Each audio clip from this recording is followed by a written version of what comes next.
Amber. Hello Tony, how are you? I'm good, thanks. What? Just make sure that's full volume.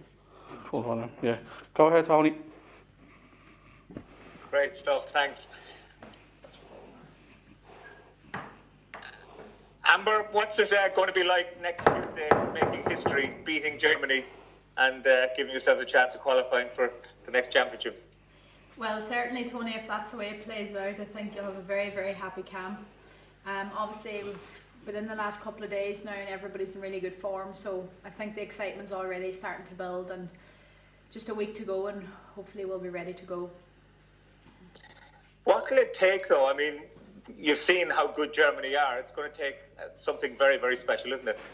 Yeah, I think when you look at their squad, like there's no doubt about it, they're filled with world-class players, and not just the 11 that start, that there's a lot of players in their bench that would arguably start for most other countries as well. So I think everybody's very aware of the qualities that they have, but like you said, we will need something special. But I think certainly with the players that we have, it's always a possibility, and like it's been done before. And I think you're looking over the last few weeks, some of the results in the Nation League games and things. Football's a strange old sport, and sometimes it goes for you and sometimes it doesn't. So we'll be hoping that we're on the right side of the result on Tuesday night. And what can you do for the rest of this week to persuade Vera to maybe give you more game time? I mean, you were quite late coming on against Ukraine. Maybe too late to make the difference. Yeah, well, I've been leaving her a few 50-euro notes on the table at breakfast, and I want to see if that does the job. But look, Tony, to be honest with you, it's important for me that if I want to play on Tuesday night, that I'm doing my best in training every day, and putting myself out there like that. And I suppose for me it's difficult when you're playing against somebody competing for a spot with somebody like Rihanna Jarrett, who's an excellent striker. So of course every player that's involved wants to play, and look, have a good week in training, hopefully get myself ready, and then we'll see what happens on Tuesday night.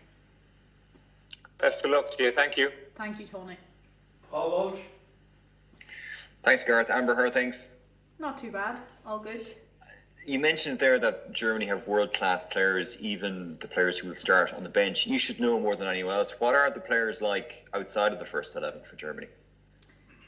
Yeah, just I think when their initial squad came out, I was just having a wee look through it, and I think there's nearly 15 or 16 players that are playing with Bayern Munich at the minute. So they have a huge side of quality coming from one club team, and obviously playing from one club team, they also have that little bit of togetherness as well. But when we played them the last time, the Brits didn't even start. She came on the second half, and obviously she's playing with PSG at the minute. So she's also a top quality player, and to have someone like that coming off the bench. Carla Brühl didn't play the last camp. I think she had a knock. So you have her coming back into the fold as well. Like, she's another a very young player coming through, but also a very talented player. And when you have those types of players that weren't starting the last game, you always have to keep an eye on what's coming off the bench as well. And they're very lucky with the strength they have, and they certainly do have a lot of strength and depth as well.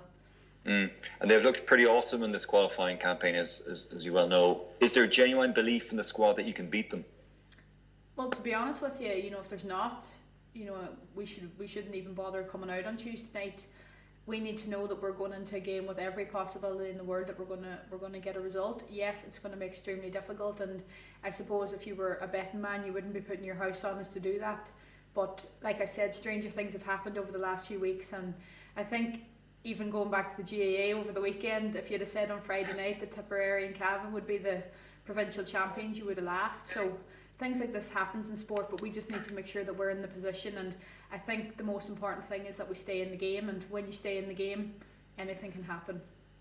It's interesting you say that, Amber. Would you take inspiration from those type of results, the likes of Cavan winning Ulster, Tipperary winning Ulster? You are the underdog. Is that something you can use as a motivation factor, perhaps? Yeah, I think more so the Tipperary game, because obviously being a Donegal woman, we don't really want to talk about the Cavan result. Sorry, but, yeah.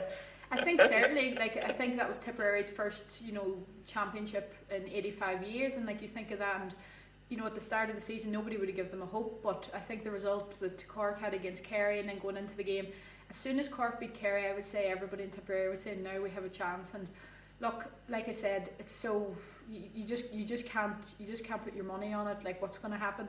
I think if you're being realistic, you'd say, look, Germany every day of the week, but Tuesday isn't going to be your average day, and we're going to make sure of that. Thanks, Amber. Best of luck. No bother. Thank you. Cheers. Nicola McCarthy.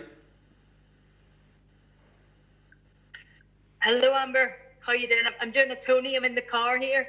I like the GAA analogy there, Amber. Just in terms of this 90 minutes, obviously you've had quite a few big games recently, but how big is this 90 minutes, Amber?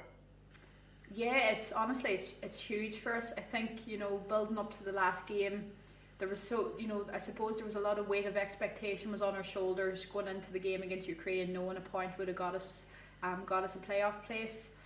But I think it's a little bit different now. I think we're looking at I suppose we're in a position that a few going into the last camp we wouldn't have ideally wanted to be in, but now we're aware of what we have to do. To be honest with you, it's kind of hard to say, but it's just an average 90-minute game. Yes, the outcome of it is going to be huge for us, and it's going to be huge for us what it means going forward in the development of the team as well. So we're just going to have to put everything into it, but I think it's very important that we don't let the occasion get to us, and I don't think we want to get ahead of ourselves either and think, oh God, if you go 1-0 down after 20 minutes, oh God, what does this mean? Like I said earlier, the most important thing for us is staying in the game, and the longer we stay in the game, the more chance we have of getting a result.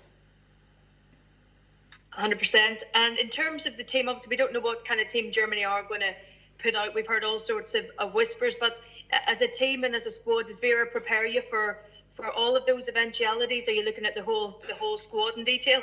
Yeah, we certainly are, and I think, like I said, even if Germany play their so-called second string players, they're still players that would arguably start for 90% of other international teams. So we have to be prepared for everything, and you never know. Especially I think going into the camp, you never know with COVID and all.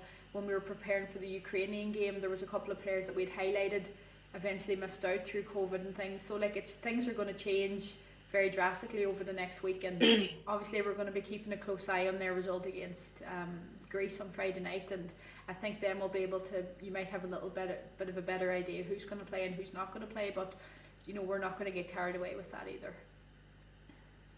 Just finally for me then, Amber, how was it coming together again?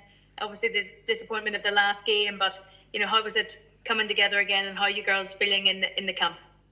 Yeah, do you know what? I've actually been really, really impressed with the attitude since we've come in. I think we have firmly put to bed the last camp, and I think that was very important because I suppose in a way, it's very possible for people to be coming in with a little bit of, what if we could be in this position, we could be in that position, and I think then, which would have been a very fair to have those thoughts, but I think now people realise that we have another game to play. It's different if it was out of our hands and we had no games left, but now we're still in the position that we can still stay alive in the group, and we're very lucky with the players we have. The focus is there, the desire is there, so really, really hoping we'll be ready to go for Tuesday night. Brilliant. Thank you very much. Good luck, Amber. No bother. Thank you. Emma Duffy. Hi Amber, how are things? Hello Emma, how are you? I'm good. Firstly, apologies for my potentially dodgy Wi-Fi, and then secondly for the weekend. But I suppose, Amber, just looking at club football maybe, you obviously had a stunning start to your season in Cologne. How much have you enjoyed your second season there? Yeah, so far so good. I think it was important for me coming off the back of, I suppose, the whole getting relegated down to the second league. For me, I took pre-season as my first stepping stone, and I worked really, really hard in pre-season, did a lot of extra work to get myself into the right shape, and obviously then practicing the things I needed to work on. And I think having played such a good pre-season, I had scored the most goals that we had scored. I think then the coach was very aware that I was going to be useful to him this year, but what's good about him is that he tells me what I'm good at, but he's also there to let me know what I need to work on, and to have that, and always to have that motivation going into every training helps. And I think then you just take confidence from it. And to be honest with you, I just put the first few games with Cologne down to confidence, because it works wonders when you have it, and it works wonders when you don't. But thankfully I would be in good form at the minute. And I suppose that's obviously going to be important next week, that you guys go in confident, and you need to score goals. So that's a big part of the game plan, I'd imagine. Yeah, absolutely. But I think, when you're playing somebody like Germany, the first protocol is to make sure that you keep a clean sheet. So we're obviously going to be working very hard at, tightening up everything and making sure that there's no little areas that, of weaknesses that they might, attempt to exploit, that we just have to be solid throughout. And then obviously we're going to have to, be very, very focused on going forward and making sure that when we get the chances that we will put them away, because I think that's one thing that, even when we played them in Germany, I think they definitely dominated the ball, dominated possession, but we still had a couple of chances in the game. So I think now we just have to be that little bit braver and creating something a little bit clearer, and then putting them away when we get the chance. And then last one for me, Amber, I suppose, how delighted were you at the weekend for Peamount? It must have been pretty special watching on. To be honest, I'm just wondering why they bothered to start winning when I left. I think that was the hard thing for me. Like, you see them doing so well, but when the girls came in this camp, I was as delighted for them as I was last year when I was, a part of the squad. And the quality is there. They've just, the club itself is, it's a family club. And even, after the game, when they went over to Dennis Cummins and over to Spider, I think that just typifies the type of club they are. And there was nobody more delighted than I was in my kitchen in Clone watching the game. Super, thanks a million, Amber. Best of luck next week. Thanks, Emma. Gary Spade. Hi, Amber. Just following on from Emma's question, I think, are you in the form of your life in the club scene? I think you've scored in every league game and in the cup as well against Leverkusen. I definitely think I'm in the form of my German life anyway. So I think it's just the starts, but I've been very lucky with it. I suppose that if you'd have said to me at the start of the season, you're going to score in every game and you're going to win your 4 games, I'd have taken your hand off. So I'm very lucky I was in that position. And again, I just honestly put it down to, I have worked very hard, and I think the confidence is the huge thing then. And I think when you get then a manager then who, pushes you in the right way, you want to play for them. Obviously, I thought we brought in a few very good players during the summer, which obviously helps. And I think then when I'm playing, the striker I'm playing with is also a world-class striker as well. So I think, she's put a few on a plate for me, which I've been very grateful for.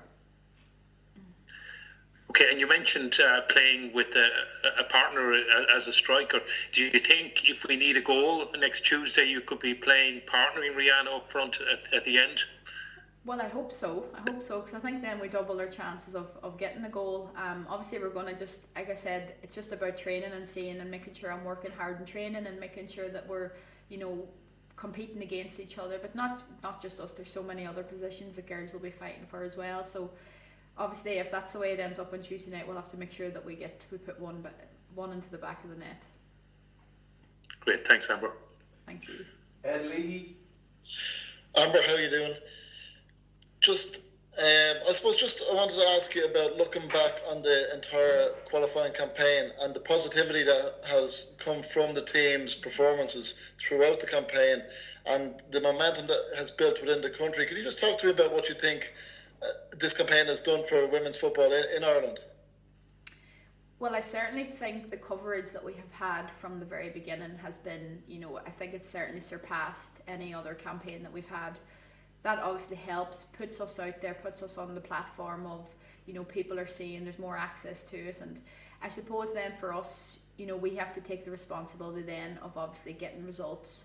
And the more results we build then, or, I suppose the commercial side of the women's football grows as well. And I think it certainly has grown hugely over the last 12 months. Obviously, going into the last camp, if we had got the playoff spot, I think it certainly would have even taken another lift. So I definitely think the development of the team, the development of women's football over the last 12 months has been, I think it's the first time where I've been in an international setup where it is completely professionalised in every aspect. And, we're very lucky and privileged, during coronavirus that we were able to get back and able to do this as, as safely as possible. But we are lucky in that sense. And I think that also has helped by the growth of the game in Ireland and also the awareness of it. And hopefully now on Tuesday that we can get a result now that will give us that extra push. And just to follow up on that, I suppose, has Vera Pauw's influence really helped that and raised the profile not just in Ireland but around Europe? And just then, in terms of the one thing missing from the game on Tuesday will be the crowd, and the crowd have come out to support you in recent games, and it will be missed on Tuesday. Yeah, I think we certainly do miss the crowd. I think that everybody would agree to that.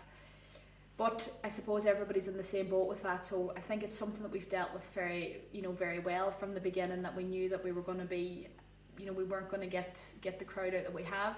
I definitely think there's a more positive atmosphere in our environment and in the setup, and I think that's been backed up by the results that we've had. Obviously, going back to the last camp, that certainly didn't equate to that, but I think certainly over the campaign, you definitely look at performances have been much more positive, and it's the results have backed that up. And just Vera's influence has been positive as well. Yeah, it certainly has. I think that I think you guys know when you speak to her, she's very uplifting and she's very upbeat about everything, and I think that's the most important thing when we come in here. The attitude straight away is positive, and it's of course going into Tuesday it's going to be terribly ambitious for us to get the result, but we need that support coming from Vera as well, and I think it certainly is there. Great stuff. Listen, best of luck on Tuesday. Thank you very much. Anybody else for the live section before we switch over? No? Okay, this is the embargo.